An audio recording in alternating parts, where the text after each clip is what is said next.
আমি আমার বিশেষ নিরাপত্তার বিধিতে কথা বলতেছি, আপনাদের উপরে হামলা হতে পারে এভাবে না।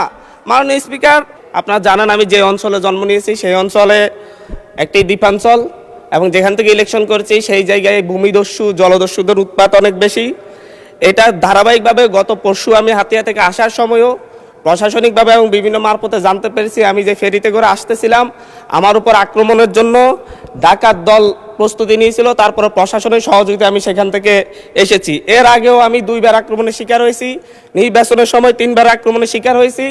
আমার পক্ষে যারাই কোনো কথা বলে, এমনকি মসজিদে আমার জন্য দোয়া করেছে, সেই মসজিদের ইমামকে মসজিদের ভিতর থেকে বের করে এনে প্রচণ্ডভাবে তার উপর হামলা করা হয়েছে এবং তাকে আজকে প্রায় 1.5 মাস ধরে তাকে চিকিৎসা নিতে হচ্ছে। আমার উপর যারা আক্রমণ করেছে আমি আপনাকে সেই জায়গায় কিছু নোটিশের সাথে কিছু ডকুমেন্টস দিয়েছি যে সরাসরি অস্ত্র হাতে আমাকে কোফাতে আসা হয়েছে। একজন সংসদ সদস্য হিসাবে আমি এই বিষয়টা এখানে উপস্থাপন করতে বাধ্য হচ্ছি, কারণ এই জায়গাটায় আমি মনে করি সন্ত্রাসীদের কোনো রাজনৈতিক ঠিকানা নেই। প্রতিনিয়ত বিভিন্ন একটি রাজনৈতিক দলের পদধারী এবং বিভিন্ন ক্ষেত্রে পূর্বের ফ্যাসিবাদী লোকজন তারা সরাসরি ফেসবুকে থেকে একটি রাজনৈতিক সংগঠনের এখনকার শেল্টারে থেকে ফেসবুকে ভিডিও আকারে আপনারা যদি তদন্ত দেন, তদন্তে আমরা রিপোর্ট পেশ করব, ভিডিও দিব এবং প্রত্যেকটা রেকর্ড আমাদের কাছে আছে যে তারা কিভাবে আমাকে হত্যার হুমকি দিচ্ছে, এলাকায় ঢুকতে না দেওয়ার হুমকি দিচ্ছে। আমি তো আমার যেই এলাকা যেখান থেকে আমি নির্বাচন করছি সেই এলাকায় আমাকে নিরাপদে যাওয়ার ব্যবস্থা করতে হবে, নিরাপদে আমাকে থাকার ব্যবস্থা করতে হবে, আমার সাথে যারা নেতাকর্মীরা চলাচল করবে তাদের নিরাপত্তা দিতে হবে। এটা একজন বিশেষ অধিকারের ব্যাপারে, এটা বিশ্বব্যাপী একজন সংসদ সদস্যের বিশেষ নিরাপত্তা বিধান করা রাষ্ট্রের দায়িত্ব, সরকারের দায়িত্ব। অথচ আমার উপর সরাসরি ভিডিওতে এবং সংবাদ মাধ্যমে প্রকাশিত সরাসরি অস্ত্র হাতে আমাকে কোপাতে আসা ব্যক্তিও এখন যখন আবার আমার নেতাকর্মীদেরকে হুমকি দিচ্ছে, তাহলে তো আমি অবশ্যই নিরাপত্তাহীনতায় ভুগবো। তো এই ব্যাপারটা অবশ্যই গ্রহণ করে আমি মনে করি একটা তদন্তে পাঠানো দরকার, সংসদীয় তদন্ত হতে পারে এবং কারা এই ব্যাপারে আমাদেরকে, আমি সহ আমার নেতাকর্মীদেরকে কিভাবে হত্যার হুমকি দিয়ে এবং এখন এলাকায় থাকে সরাসরি আক্রমণ করে, এমনকি আমার উপর আমার নিরাপত্তা দিতে যাওয়া পুলিশের উপর আক্রমণ হয়েছে। নট এ সিঙ্গেল আসামি অ্যারেস্ট হয়েছে। ভোটের দিনে আমার উপর আমার গাড়ি বড় হামলা করে, আমার গাড়িতে 6টা কুপির দাগ এখনো আছে, এখনো তারা এলাকায় ঘুরে বেড়াচ্ছে। বিটিভির সাংবাদিককে কুপিয়েছে, এখনো এলাকায় ঘুরে বেড়াচ্ছে। এই প্রত্যেকটা আসামির ক্ষেত্রে দেখা যাচ্ছে তৎকালীন ইউনিয়ন বিএনপির সভাপতিকে হত্যা করেছে, ইউনিয়ন বিএনপি সদস্যকে হত্যা করেছে। এই ধরনের হত্যা মামলার আসামিরা, এই ধরনের হত্যা মামলা, আমি আমার বিশেষ নিরাপত্তার বিধিতে কথা বলতেছি, আপনাদের উপরে হামলা হতে পারে এভাবে না। মাননীয় স্পিকার, এটা একেবারে মাননীয় সদস্য, আমি আমার নিরাপত্তার কথা বলছি, আমি কনসার্ন জানাচ্ছি এবং আমার উপর যদি পরের বার আক্রমণ হয় সেটাকে ট্রেজারি বেঞ্চ থেকে দায়িত্ব নিবে কিনা এটা তাহলে বলুক যে আমরা দায়িত্ব নিব, আমরা সরকারের দায়িত্ব আছে, পরের বার যদি আপনার উপর আক্রমণ হয় আমরা দায়িত্ব নিব। আমি বসে যাচ্ছি, আর নয় বলতে হবে যে যারা এই সন্ত্রাসী কার্যক্রম করে তাদেরকে আইনের আওতায় আনবো আমরা। মাননীয় সদস্য, এখন একটু শুনেন। এটা আমার হাহাকারও বলতে পারেন, কারণ আমি মামলা দিয়ে জিডি করে এখন পর্যন্ত মাননীয় সদস্য অধিকার পাচ্ছি না, যার কারণে আমাকে সংসদে বলতে হচ্ছে। একটু শুনুন দয়া করে, আপনার নোটিশটা পেয়েছি এবং আপনি বসেন দয়া করে, অসুবিধা নেই। আপনার নোটিশটা পেয়েছি, যথাযথ নিয়মে নোটিশটা আমরা ডিসপোজড অফ করেছি। আমি চেয়েছিলাম মাননীয় স্বরাষ্ট্রমন্ত্রীর উপস্থিতিতে এটা করার জন্য, স্বরাষ্ট্রমন্ত্রী যেহেতু নেই যে কারণে নোটিশটা নিষ্পত্তি করেছি। ওকে, উনি যেহেতু এসছেন বোধহয় মাত্র ঢুকেছেন, আমিও খেয়াল করিনি, হয়তো 1 মিনিট সময় দিলে উনি নোটিশটা সম্পর্কে বুঝতে পারবেন। Let us give him time to consume the notice. মাননীয় স্বরাষ্ট্রমন্ত্রী, আমি আবার একটু রিপিট করছি, মাননীয় সংসদ সদস্য জনাব হান্নান মাসউদ, তিনি 164 বিধিতে একটা নোটিশ দিয়েছেন, 164 বিশেষ অধিকার প্রশ্নে একটা নোটিশ দিয়েছেন। সেইখানে আপনি যেহেতু এসছেন, আমরা একটু সময় নিয়ে আবার নোটিশটা পড়ি, তাহলে হান্নান মাসুদ সাহেবকেও অ্যাড্রেস করা যাবে। উনার নোটিশের বক্তব্য হচ্ছে, বাংলাদেশ জাতীয় সংসদের একজন সদস্য হিসাবে আমার জান মাল সম্মান এবং মর্যাদা রক্ষা করা মহান জাতীয় সংসদের দায়িত্ব বলে আমি মনে করি।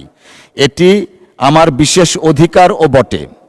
বিগত 25শে ফেব্রুয়ারি 2026 ইংরেজি তারিখে নির্বাচন পূর্ববর্তী ও পরবর্তী সহিংসতায় ক্ষতিগ্রস্ত পরিবারকে দেখতে গেলে আমার গাড়িবহরে আমাকে হত্যার উদ্দেশ্যে সন্ত্রাসী হামলা চালানো হয়, যার প্রতিবাদে জামায়াত, এনসিপি সহ বিভিন্ন রাজনৈতিক দল বিবৃতি প্রদান করে।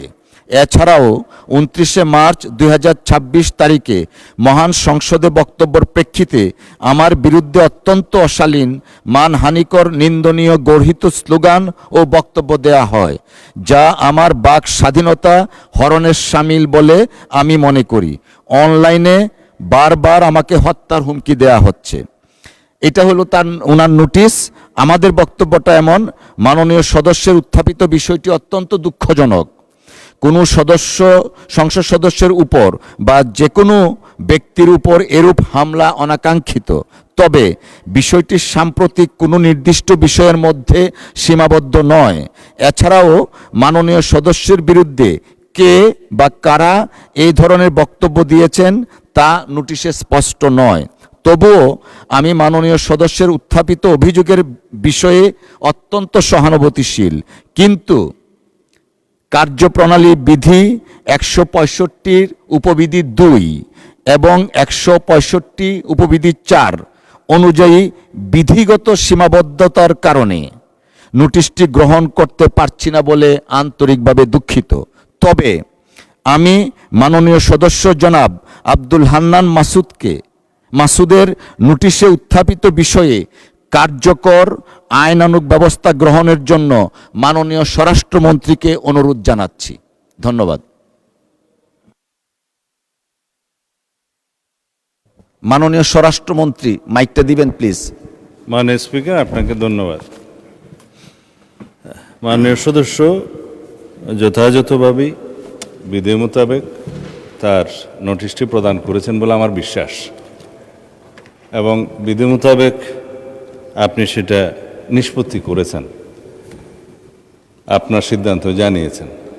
এরপরেও তার নোটিশটি আপনি দ্বিতীয়বারের মতো আবার পড়ে শুনিয়েছেন, আপনাকে অসংখ্য ধন্যবাদ। এবং মাননীয় সদস্য, আমি তখন আমার সংসদ রুমেই ছিলাম, উনি যখন স্টার্ট করেছেন আমি শুনেছি কিছু, বাকিটা এখানে এসে শুনলাম। এটা অত্যন্ত দুঃখজনক যদি ঘটনাটা সত্য হয়ে থাকে। তো এই বিষয়ে আমি এখনও অনুরোধ করব, মাননীয় সংসদ সদস্য কোনো যদি জিডি অথবা মামলা সংশ্লিষ্ট থানায় না করে থাকেন, এখনও তিনি ইচ্ছা করলে সেই বিষয়ে ওনার অভিযোগ সংশ্লিষ্ট থানায় দায়ের করতে পারেন, এবং সেই বিষয়ে আমরা আইনানুগ ব্যবস্থা নেব। আর বিশেষ অধিকার প্রশ্ন উত্থাপনের বিষয়টি যেহেতু আপনি নিষ্পত্তি করে দিয়েছেন, এর বাইরে এই মুহূর্তে আমার তেমন কিছু বলার নেই।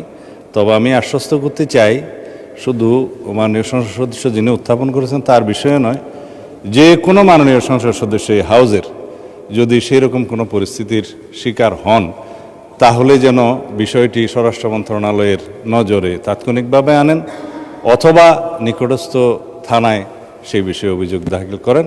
আমরা আইনের শাসন প্রতিষ্ঠায় বদ্ধপরিকর। মাননীয় স্পিকার, আপনাকে ধন্যবাদ।